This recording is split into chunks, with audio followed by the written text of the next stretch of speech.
Joy! Joy!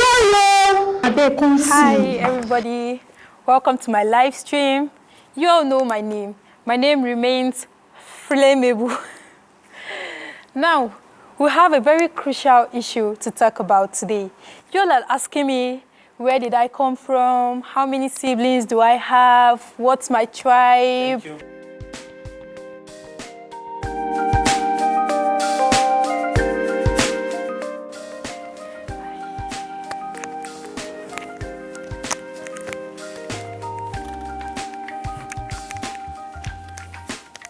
Think about how the internet affects your daily life. Think about how the society has changed as a result of the internet. Today, we step into the future of the internet, where every click holds the key to a decentralized world. Are you a tech enthusiast? Perhaps you want to know more about the devices and gadgets you use. Tech Mode will bridge that gap. Connect great minds while extraying everything about technology as it concerns you. It is Tech Mode. Tech Mode is unlocking your tomorrow today.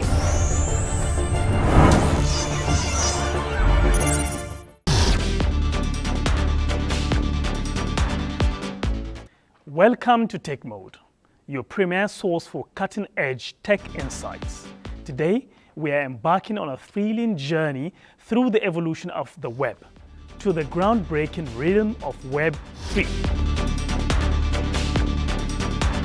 Web 1, the static web, lasted from 1991 to 2004. It was a one-way highway where users were mere spectators.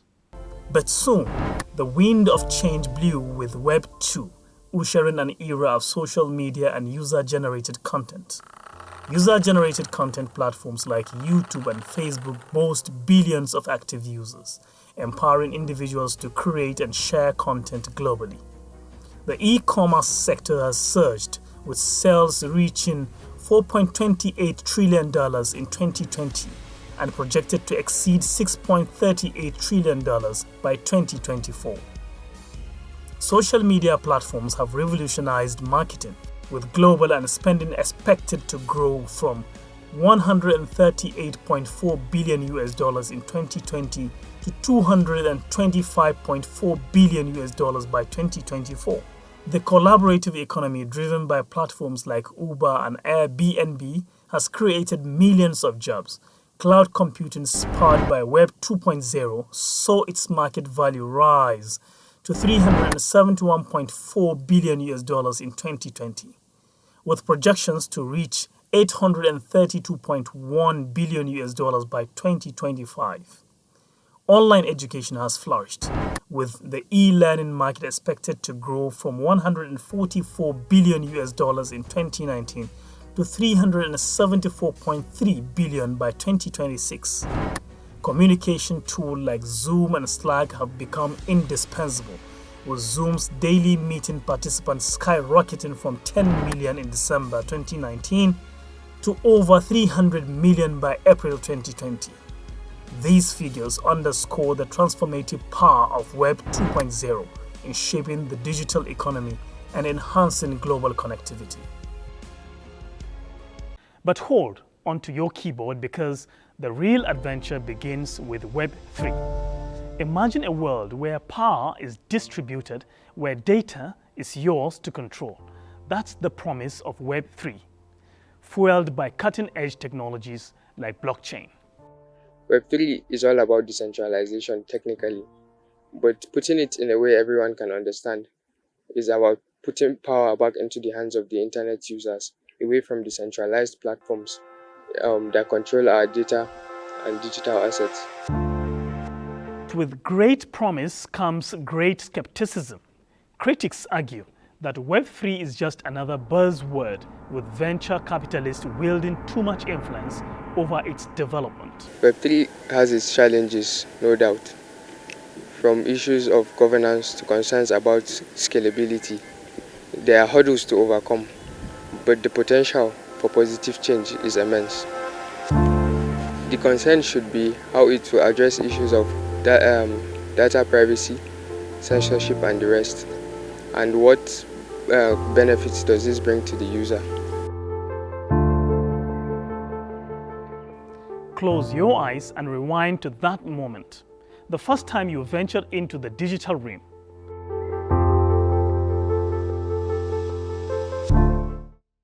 Now, imagine unlocking the secrets of that journey with our guide.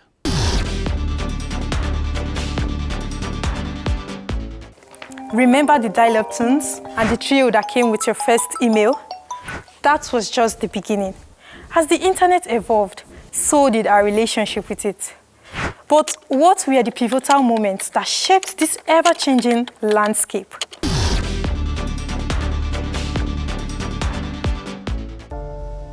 From the birth of the World Wide Web to the rise of social media empires, each twist and turn has shaped the digital world we inhabit today.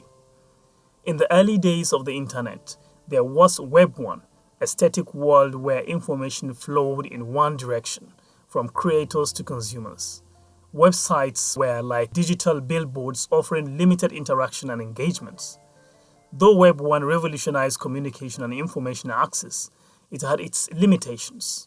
Users were passive spectators, unable to contribute or collaborate in meaningful ways. The internet was a vast knowledge repository, but it lacked the dynamic interactive experiences we take for granted today.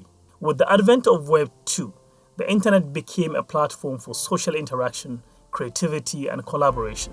Web 2 was a game changer. It transformed the internet from a static medium into a dynamic interactive ecosystem. Social media platforms like Facebook, YouTube, and Twitter empowered users to create and share content, revolutionizing how we connect and communicate online. Web 2 wasn't just about social networking. It also brought about the era of mobile apps and e-commerce, reshaping how we shop, work, and play in the digital age.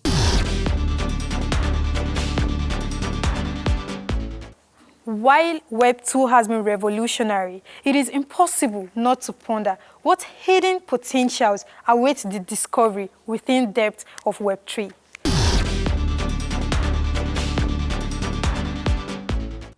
In Web 2, your data and content are managed by centralized platforms. But Web 3 aim is to flip this model on its head, meaning the ownership of virtual items from social media avatars to songs will be replaced in the hands of users through non-fungible tokens. Joining us in the studio is Victoria Oladosun, a seasoned data-driven software product manager, currently working at the intersection of product management and data analytics. Victoria is also passionate about emerging technologies. Thank you for having me.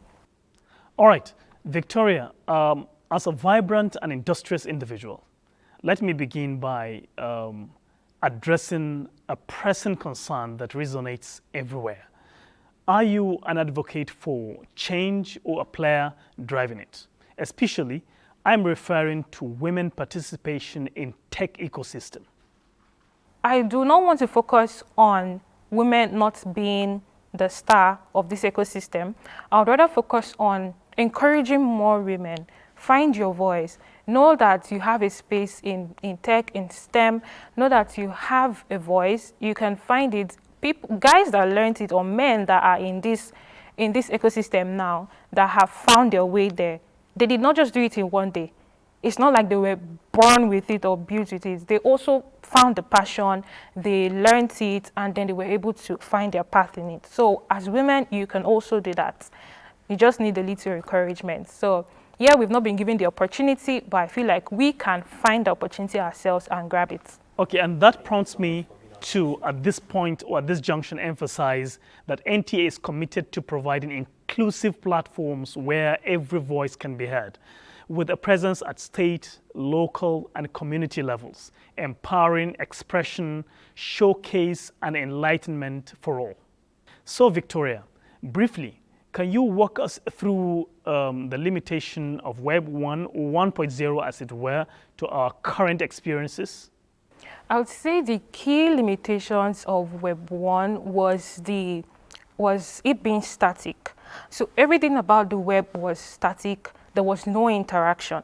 And that was what brought in Web 2, more of interaction, more of interactive things happening on the web where you can interact. And now you can even have a chat box inside a website where you can go there, interact yourself.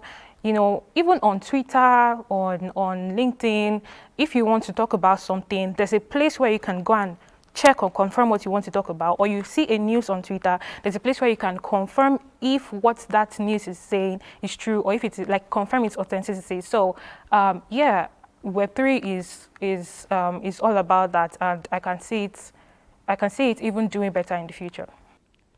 Looking back, we have witnessed unprecedented level of interactivity and engagement. However, this has been accompanied by a surge in privacy and security concerns. Can Web3 be a revolutionary solution to addressing these issues? Yes, Web3 can revolutionize these areas because that is the main purpose of Web3. It is built on blockchain technology, meaning it's here for your data privacy, it's here for secure gateway channels, and that is why Web3 is here. So you can be rest assured that your data is private, your data is secured, every payment gateway is secured. So the main reason for it being built on this blockchain technology is that we're going to have secured payment channels. So that's why you can see that you want to buy something online, take any e-commerce platform or channel, for example, you want to buy something, you can easily make payments online without being scared. You can easily input your card details online, have your payment made via that channel because it is secure. So that's the reason for Web3. And we have not even fully explored Web3. We still have a lot to do with Web3. And this is just the beginning, yet we are experiencing secure data privacy. So yes, I can say that Web3 is all about data privacy. All right. Web3 is decentralized. However, would you like to explain it so that everyone can understand? How I like to explain Web3 is like you have Web 2 as you having a house, but there's like an owner of the house, there's a landlord that owns the house, that owns the land, that owns everything. But then Web3 is like you taking a leap. You own the house, you own the land, you also own the community, the whole neighborhood. So it's giving you ownership and taking out middlemen. So that's how I can explain it. And when you have authority or a freedom like that, it means that you have control over everything. And definitely there's no slowing down with that. Once you have control over something, it means that you can go forward with that. You can do practically anything with that kind of technology. A break beacon. Please don't go away.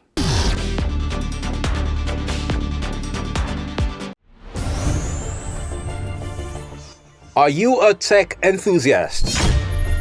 Perhaps you want to know more about the devices and gadgets you use. Tech Mode will bridge that gap. Connects great minds while extracting everything about technology as it concerns you. It is Tech Mode. Tech Mode is unlocking your tomorrow today.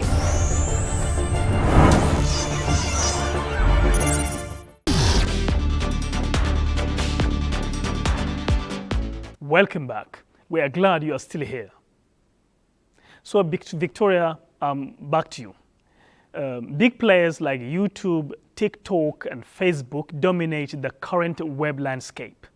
How will the shift to Web3 impact these giants as we users take control? Okay, I think it could impact them positively. Talk of YouTube, Meta in general, talk of Facebook, Instagram, WhatsApp. Web3 is going to impact them positively because these big players are the actual users of this Web3. They use it in all of their platforms, all of their channels. You need to have secure data. Our data is everywhere out there. You're using WhatsApp, you have your data there, your information. You're using Instagram, your information is there. You're using Facebook, your information is there. So all of these places needs our information, our data to be properly secured. And definitely that means that they're the big users of Web3. And I'm sure that they have even started to explore things in Web3 that we do not even know about yet. So definitely they're the big users of Web3, and we can't wait to explore more. I myself, I feel confident in Web3. I feel confident in testing out anything that rolls out under this web, because it is built on data privacy and security. All right. What does security mean to you in the context of Web3? And what are you reaching out for?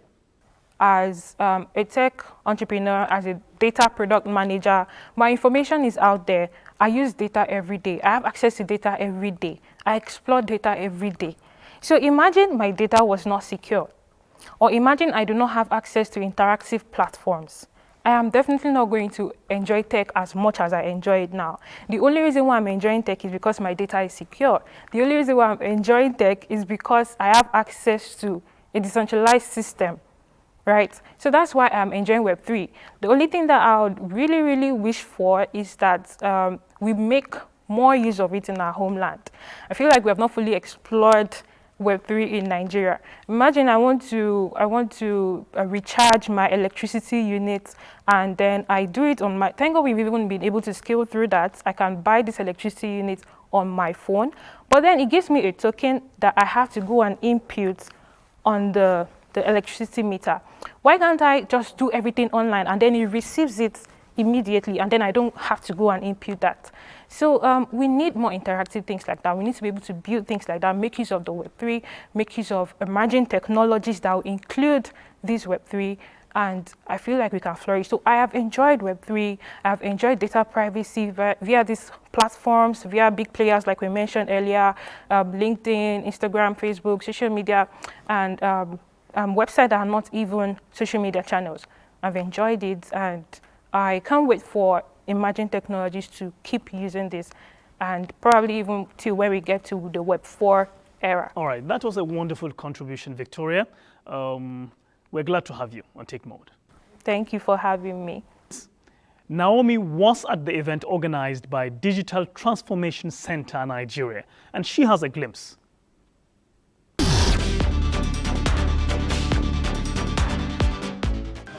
Digital literacy is essential for empowerment and societal progress in the rapidly evolving digital landscape. Nigeria faces a digital divide, with over 50% of the 200 million population lacking digital skills. Many rural areas lack access to digital infrastructure and skills. This divide affects financial inclusion, education, and health sectors.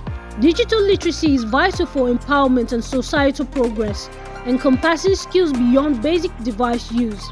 Equipping Nigerians with digital skills will boost the economy, reduce unemployment, enhance productivity, and attract investment.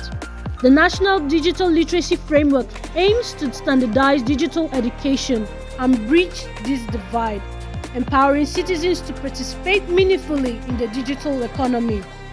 One of the speakers emphasized the importance of implementing digital sector policies to curb unemployment and drive youth development. He shared insights from discussions with the government officials about crafting coherent digital policies to boost the economy in our increasingly digitized world. The event featured diverse digital policy dialogues with an ambitious goal of building 5 million digital users. And we do not underestimate the impact of policy on this. Our main aim in engaging in policy work is to achieve scalable and sustainable impact, clear guidance and direction to align efforts, equity and inclusion towards promoting cooperation and innovation-friendly environment. Plans are in place to engage youth club members across Nigeria's 774 local governments, as the initiative aims to implement digital education nationwide. It also emphasizes the critical role of the primary and secondary school education in equipping students with essential digital skills. Today we are implementing that framework together with the ecosystem with an ambitious target of achieving 95% digital literacy level by 2030. And we have a midterm target of achieving 70% by 2027. We've seen citizens taking ownership to drive the implementation of the National Digital Literacy Framework. The Permanent Secretary reiterated that a robust digital economy is the backbone of any advanced nation. Collaborative decision-making. By leveraging digital platforms and tools, we will facilitate collaborative decision-making process. This will enable us to harness the collective intelligence of our communities to drive more effective and innovative solutions. The event concluded with the handover of the Participatory Policy Information Framework, a strong commitment to advancing digital literacy for Nigeria's digital future.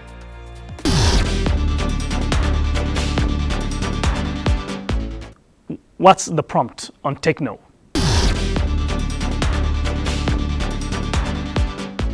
The vulnerabilities that developers do not put in mind that hackers exploit. And one of the vulnerabilities I will talk about is the insufficient input validation.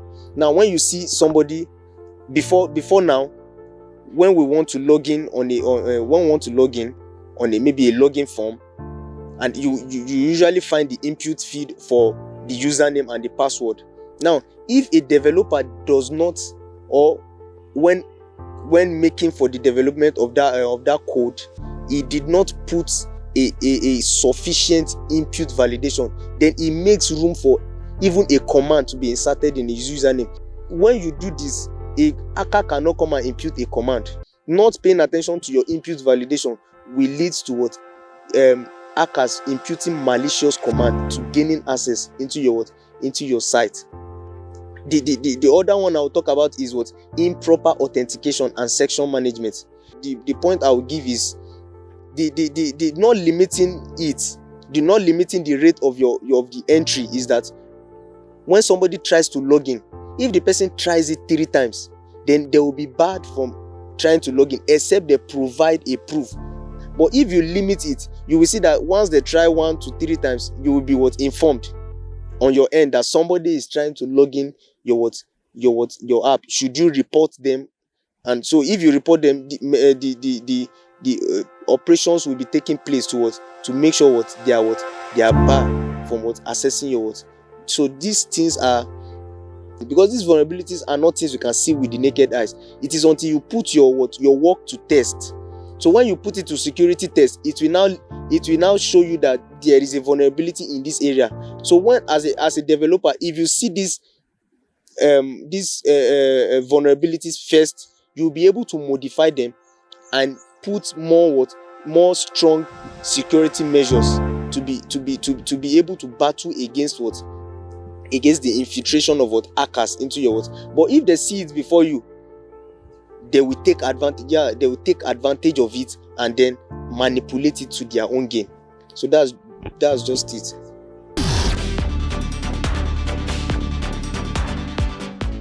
Web 3 is a movement in tech that calls for the creation of a decentralized version of the internet based on a few technologies, with blockchain being a key one. Ethereum is currently the most popular platform on which Web 3 services are built. Tech Mode is dedicated to bring to your screen the happenings around tech space. Grab it, learn it, and stay relevant in this ever-evolving world of technology. Logging off.